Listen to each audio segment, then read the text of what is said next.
자, 오늘부터 이제 시장에 대해서 좀 풀어가야 될 문제들이 좀 있는데요. 자, 일단 관세 정책의 진행 상황을 한번 짚고 넘어가도록 하겠습니다. 자, 두 번째로는 시장에서 가장 관심 있는 또 채권 시장 지금 어떤 상황인지 그리고 달러 인덱스는 또 어떤 방향을 가고 있는지 한번 업데이트를 한번 해보도록 하겠고요. 자, 우리가 이번 하반기 저희 조만간 이제 하반기가 또 다가오죠. 자, 꼭 봐야 할 하반기 주식시장의 주요 호재는 무엇이 있을지. 자, 지금 시장이 일부 부담이 되는 밸류에이션이 아닌가 이런 의견들도 있는데 자, 그런 부분을 낱낱이 우리가 하나씩 파헤쳐 보도록 하겠습니다. 자, 오늘도 마찬가지로 자, 이러한 숙제를 풀어주실 분을 모셨습니다. 레그넘 투자자분 이춘강 대표 모시고 자세하게 이야기 이어가도록 하겠습니다. 안녕하세요, 대표님. 안녕하세요. 예, 아유, 너무 기다렸어요. 앞뒤를 달고 오지 않았나. 오늘 호재를 들고 나오셨죠. 너무 기대가 됩니다. 지금 사실 관세 정책에 따라서 지금 선물 시장은 움직이고 있는데 대표님께서 보시기에는 정말 뭐 트럼프 대통령이 이랬다 저랬다 하루 만에 또 이제 철회를 했어요. 예, 물론 뭐 과거도 늘 이랬으니까 우리가 시장에서는 좀 적응하고 있는 것 같은데 지금의 관세 정책 뭐 어떻게 좀 업데이트를 하실 수 있을까요? 저는 최근에 예. 경기 펀더멘털에 대한 가장 객관적인 판단을 한 사람을 저는 제롬 파월이라고 보고 있고요. 정책적인 부분에서 이제 조타수 역할을 하는 예. 기존에 이제 트럼프가 있었죠. 예. 트럼프도 이제 좀 지치신 것 같아요. 스캇 베센트의 말을 되게 중시하고 있습니다. 아, 지금 예. 뭐 시장의 하나의 키 플레이어로서 지금 보여주고 그럼요. 있으니까. 그리고 여담이지만 제가 작년 11월 5일 날 당선되고 나서 예. 그때 당시에 방송에서 여러 사람 인선들이 쭉 발표가 됐었잖아요. 네네. 그때 스캇 베센트를 넘버 2죠. 뭐 경제 쪽에는 넘버 1 그렇죠. 아니겠습니까? 그래서 예. 스캇 베센트를 재무장관에 인선했다는 소식을 보고 제가 방송에서도 그랬고 가장 안도감이 드는 소식이다. 아, 왜 그러냐면 지금 현재 제롬 파월과 스캇 베센트가 제가 보는 미국 정책 고위 관료 중에 예. 그나마 좀 냉정하고 합리적인 의사 판단을 하는 사람들이라고 보고 있습니다. 네네. 그래서 지난주 23일이었죠. 제가 뭐 이렇게 빨강색으로 쭉 그려놨는데 네네. 중요한 세 가지만 일단 이유에 대해서 바로 밑에 6월 1일 날 50% 애플, 삼성 관세 얘기하다가 또 바로 뒤집었잖아요. 네. 뭐 늘상 그랬으니까 저한테는 놀라운 소식은 아니었고 네네. 지난주에 살짝 언급드렸지만 올해 맥스 한 9월 정도까지는 예. 트럼프가 이런 관세든 어떤 실타래를 마무리할 겁니다. 내년도에 또 이제 총선 전국 준비해야 되기 그렇죠. 때문에 짧게 끝내고요. 네. 그리고 쭉 여러 가지 중에 제가 개인적으로 가장 중요하게 봤던 것은 조만간 중국과 다시 대면 협상 예상하고 있다. 네. 뭔가 있기 때문에 이런 얘기를 하지 않겠습니까?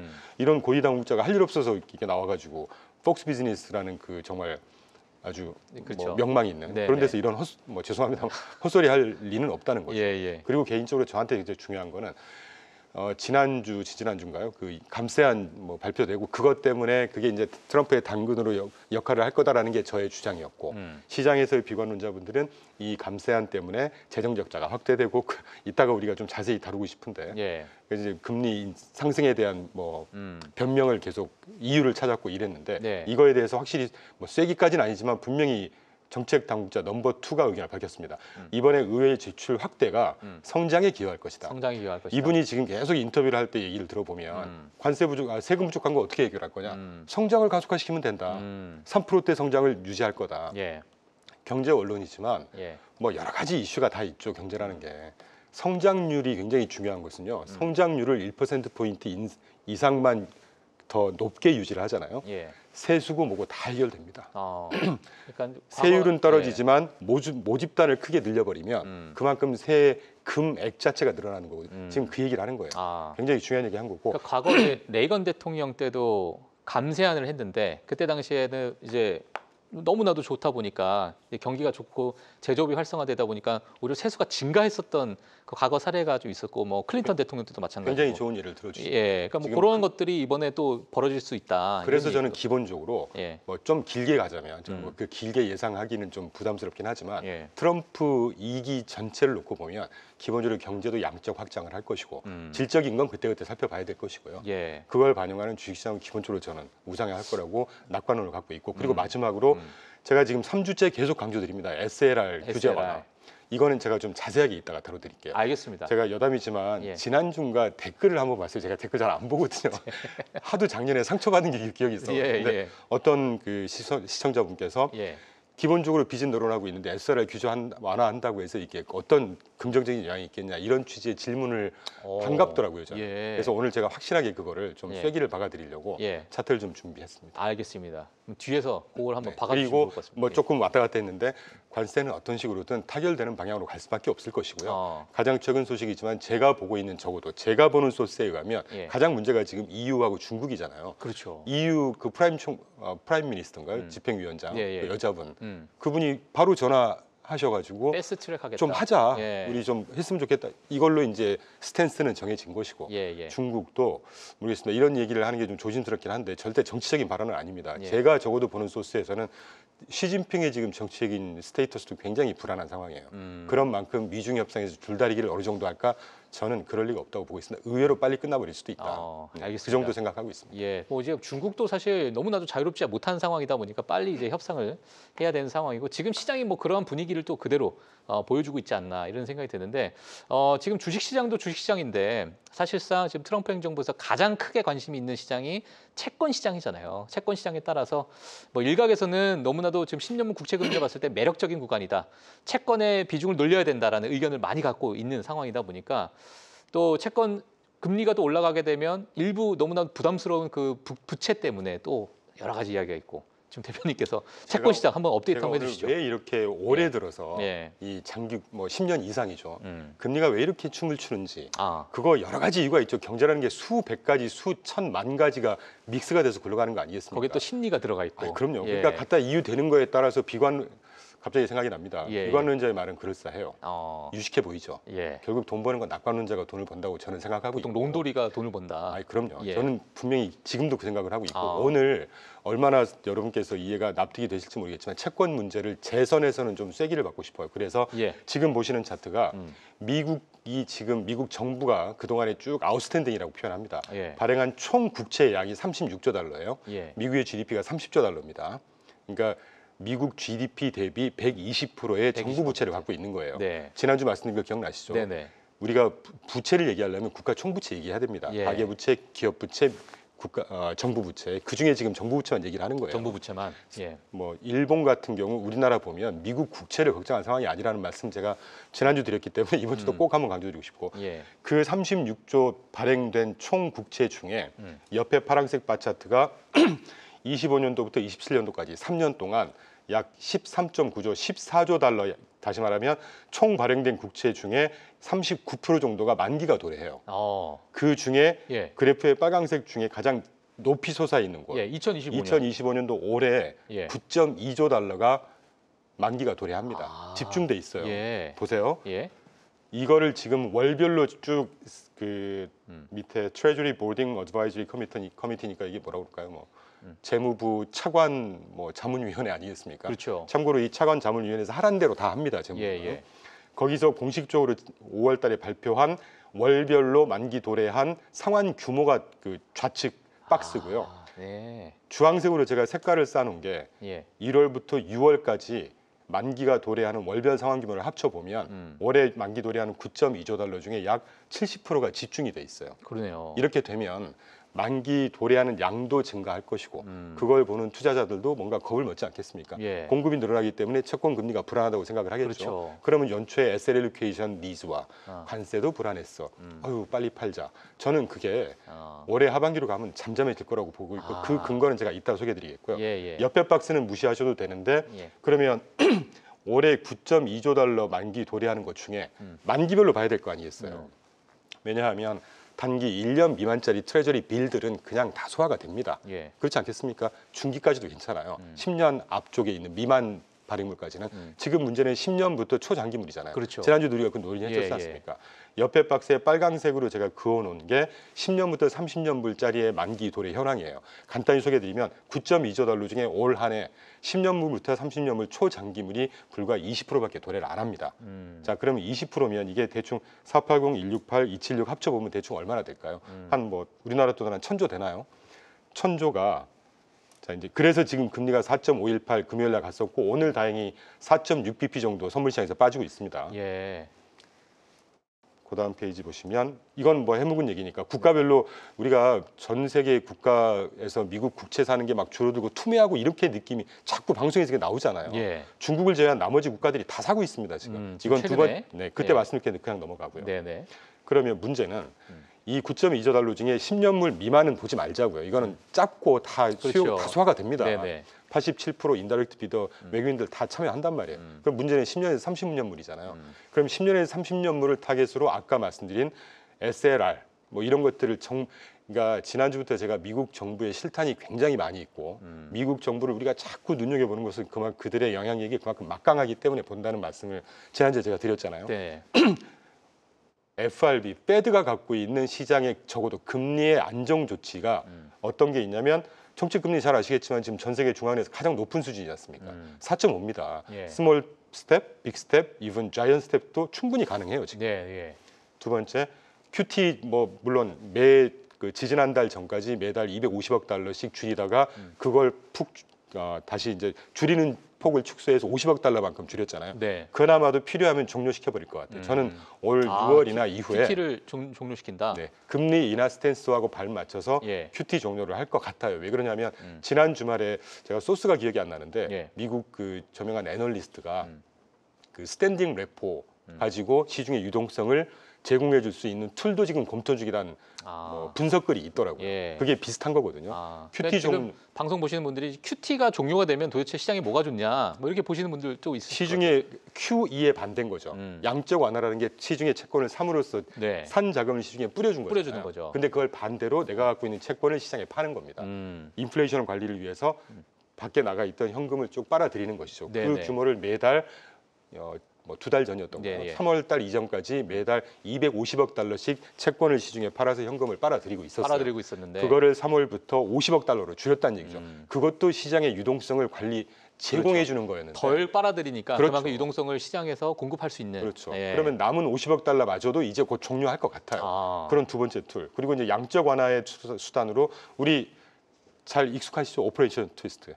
예. 단기 채권 가지고 시장의 금리라든가 유동성 조절했던 걸 장기 채권으로 바꿨었지 않습니까? 예. 그 서브프라임 사태 터지고 나서 예. 필요하면 이런 거 언제든지 할 수 있습니다. 그리고 공개시장 조작위원 툴 중에도 뭐 채권 바이백을 할 수 있고 가끔 페드가 채권 바이백 하거든요. 예. 이거 대신 내가 장기채를 사줄게. 예. 뭐 이런 것들 필요하면 언제든지 할 수 있습니다. 예. 지금 안 하니까 그렇지. 어. 그리고 뭐 스탠딩 레포 아까 제가 말씀드렸고 예. 그리고 제일 마지막으로 SLR 규제 완화 5%에서 지금 3%로만 낮춰줘도 일본이 갖고 있는 미국 국채양 1.1조 달러보다 거의 한 70% 60% 많은 미국 은행들에서만 미국 국채를 살 수 있는 여력이 1.77조 달러에 달해요. 이런 여러 가지 툴이 있는데 예. 왜 채권을 걱정하느냐는 그러니까 거죠. 지금 시장에 나올 만한 유동성이라는 그 키들이 상당히 지금 많이 있는데 우리가 너무 채권 시장에 그냥 하나만 보다 보니까는 그런 것들이 전혀 걱정 안 해도 되고 그 외쪽으로 벌써 돈들이 많고 그렇죠. 투입될 그런 가능성이 높은 그 유동성을 공급할 그런 주체들이 많다 보니까 우리가 이제 걱정 안 해도 된다. 여기에 또 연준의 금리 인하 정책도 분명히 그렇죠. 또 오래 있다 보니까 제가 자꾸 그 예. 채권 친화적인 멘트를 좀 일방적으로 드리는 것 같아서 말씀드리지만 저희 하우스는 채권 주로 플레이하지 않습니다. ETF 플레이하는 하우스이기 때문에 예. 이제까지 지난 3년 반 동안 채권 플레이 딱 2번 했고요. 아시겠지만 여담인데 예. 주식보다 채권 금리 변동성이 훨씬 심합니다, 여러분. 꼭 그렇죠. 여러분 기억해 주십시오. 예. 국채 경기 안 좋을 레버리지도- 거니까 금리 빠지니까 장기채 국채 사면 무조건 돈 벌 거야. 이런 논리 가지고 지난 2, 3년 동안 많이들 들어갔어요. 이 10년 이상짜리 사서 지금 아마 여러분들 마이너스 뭐 두 자릿수 됐을 그러면요. 겁니다. 지금 이렇게 유동성 공급할 만한 자금들이 많이 있다면 개인 투자자분들 입장에서 포트폴리오 다변화하는 관점에서 채권을 지금 저는 사도 되실 타이밍이라고 생각하고 있어요. 괜찮은 다만 타임이에요. 언제까지 들고 계실지는 저는 잘 모르겠습니다. 그때 시장 상황에 따라 틀리니까. 예. 이를테면 우리가 계속해서 언급하고 있는 지금 관세 때문에 인플레이션이 어떻게 뜰지 일시로 얼마나 뜰지 그걸 또 정부의 틀에도 불구하고 정부의 개입에도 불구하고 시장에서는 또 어떻게 반영할지 모르죠. 그렇죠. 그렇기 때문에 뭐 제가 언제까지 갖고 계시면 될 거다라는 말씀은 못 드리겠지만 지금이 저는 거의 매력적인 구간. 매력적인 구간이라고 생각하고 있어요. 알겠습니다. 네. 자, 일단 뭐 채권 시장 이렇게 이야기를 했고 많은 유동성을 지금 공급할 수 있는 여러 가지 주체들이 있다. 자, 이렇게 정리를 하면 될 것 같습니다. 자, 지금 이제 하반기로 좀 있으면 좀 하반기가 되고요. 물론 7월 초가 되면은 상원의원, 특히나 감세안에 관련돼서 상원의원을 통과할지 안 할지 7월 또는 4일로 이제 정도. 7월 4일 그죠? 독립기념일 앞 이제 전후로 해서 네네. 자 그리고 7월 초가 되면은 90일 그 상호관세 이후에도 그때 이제 결정이 되잖아요. 그러니까 어마어마한 7월 초가 될 것 같고 중국에 대해서 관세를 유예한 것도 8월 이제 초가 될 것 같은데 8월 중순인가요? 초인데 그만큼 지금 7월 초에 많은 관심들이 있고 하반기 때는 주식시장에 어떠한 호재가 과연 있을까? 그러니까 지금 시장을 끌어올릴 만한 어떤 트리거가 있을까를 좀 궁금하실 것 같은데 제 입장에 뭐 기본적으로 저는 어떤 것들이 있을까요? 시장의 기회를 뭐 긍정적으로 보자는 입장에서 되게 예. 반가운 질문인 게 많습니다. 제가 보기에. 예. 우리가 관세 때문에 잠시 잊고 자료 그냥 없이 말로만 설명드리면 네네. 내용이 많으니까 네. 간단하게 우리가 관세 때문에 잠시 잊고 있었잖아요. AI 성장세가 여전히 계속되고 있고 그렇죠. 주요 기업들의 KPX 간간히 소식 들려오지 않습니까? 계속 투자하고 있습니다. 그럼 그 기업들이 아무 뭣도 없이 그냥 투자하겠냐는 거죠.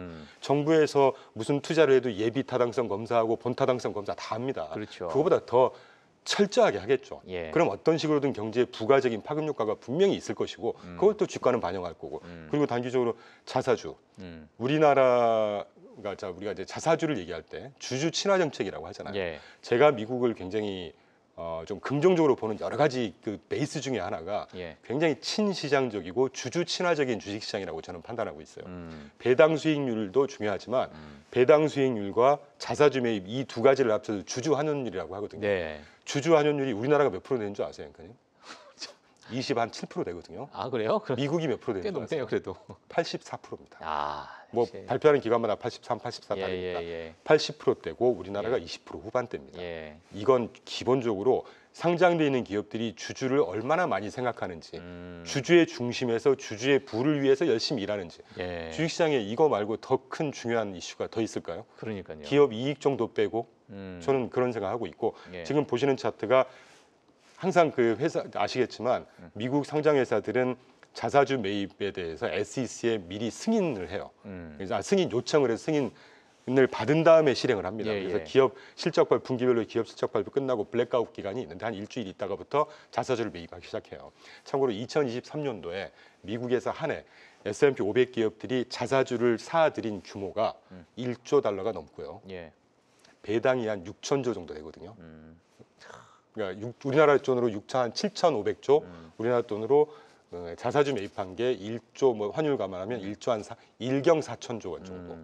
이 정도면 얘기 끝난 거 아니겠습니까? 예. 그게 아마 이제 5월 28일 날 한 내일 모레 되겠네요. 예. 엔비디아 끝나면 거의 마무리가 되잖아요, 지금. 예. 그럼 이제 자사주의 호재도 남아 있을 것이고. 아. 그리고 가장 중요한 오늘은 빼고 설명드렸지만 감세안이 굉장히 중요한 것은 그 저소득층 내지는 중산층 부분 중산층에 대해서 이 감세안 뭐 공제한도 이런 거로 대폭 확대해 줬습니다. 물론 그것 때문에 재정 적자 문제 우려 때문에 금리를 갖고 얘기하는데 금리는 아까 제가 말씀드렸기 때문에 그럼 이걸 호재로 주식 시장에서는 호재일 거냐 악재일 거냐.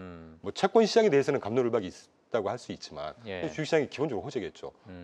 세금 인하, 규제 완화 이런 것들이 굉장히 많은 영향을 미칠 거다라는 생각을 저는 여전히 하고 있고 예. 그게 아마 모르겠어요. 이게 이제 7월 4일 날 상원에서 핑퐁을 한 번 더 할지. 그래서 아시겠지만 미국의 피스컬 이어는 10월부터 시작합니다. 그러니까 이제 이 법안 예산 법안이 9월 30일까지 통과가 돼야 되거든요. 예. 거기에 반영하기 위해서 감세안이 먼저 지금 작업 중인 건데 뭐 적어도 7월 중에는 핑퐁 하더라도 끝나지 않겠습니까? 또 트럼프가 그 꼴 못 보겠죠.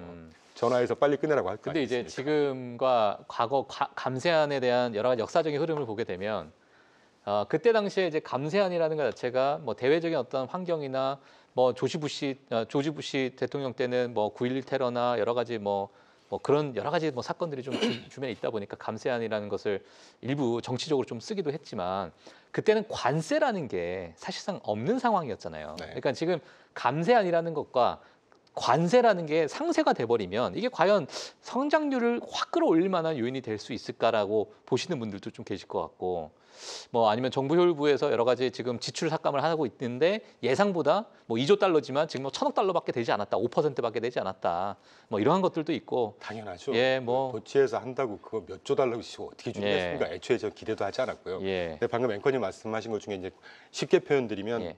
관세 대 감세가 이게 어떤 식으로 상세가 될지 상세가 돼서 올라갈 거냐? 예. 저는 긍정적인 방향으로 갈 거라고 보고 있어요. 오히려 긍정적인 방향 하나하나 따지기 시작하면 워낙 기니까 예, 알겠습니다. 관세 저는 아마 10에서 한 12, 3% 정도로 보편 실효 관세가 정해질 것 같아요. 아, 그때 말씀드렸지만 트럼프가 입각하기 이전에 보편 실효 관세가 2.2%였습니다. 예, 예. 2%도 초반이었어요. 예. 지금 대중국 협상할 거다, 뭐 시한 둘 거다 이거는 보편 실효 관세 10에서 12% 정도까지 기본으로 놓고 나머지 갖고 지금 협상한다고 그랬잖아요. 그러면 미국이 1년에 수입하는 상품 총량이 예. 3조 또는 3조 3천억 달러라고 해요. 그럼 여기에 10%만 곱해 보세요. 아, 그러면 관세 수입이 매년 예. 3천억 달러니까 10년이면 3조 달러입니다. 이번에 감세안 때문에 CBO에서 정확하게 발표했어요. CBO라고 하면 이제 그 Congressional 뭐 버짓 오피스에서 이제 의회 예산국, 예. 예산국이니까 거기서 분명히 발표한 게 이번 감세안 덕분에 향후 10년 동안 미국의 재정 적자 폭이 2.7조 달러 정도 될 거라고 했습니다. 이걸 제가 강조드린 이유는 이 언론 오늘 오면서도 보니까 막 3.8조라는 발표도 있고 뭐 2.4조라는 발표도 다양한 있는데 이야기가 나오고 있죠. 예. 홈페이지 가서 제가 분명히 찾아본 게 2.7조 달러예요. 아, 그럼 쉽게 말하면 이게 조정은 되겠지만 예. 향후에 이 감세안 때문에 2.7조 달러의 속된 표현으로 재정에 악가지가 많지만 관세가 10%만 되더라도 상쇄가 되지 상세가 않겠습니까? 된다.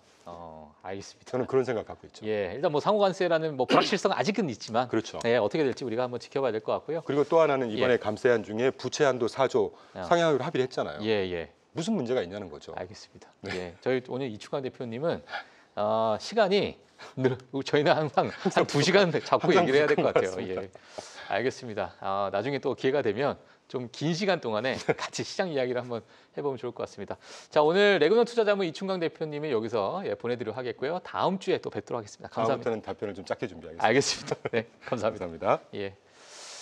네, 자 어제 뭐 저희가 이제 휴장이었고요. 자, 오늘 이번 주 한 주간 뭐 신나게 한번 달려야 되지 않을까. 자 그런 생각이 드는 첫 화요일인 것 같습니다. 오늘 선물 시장이 너무나도 뜨겁게 올라가고 있는 상황이고요. 엔비디아 실적 발표 너무나도 중요합니다.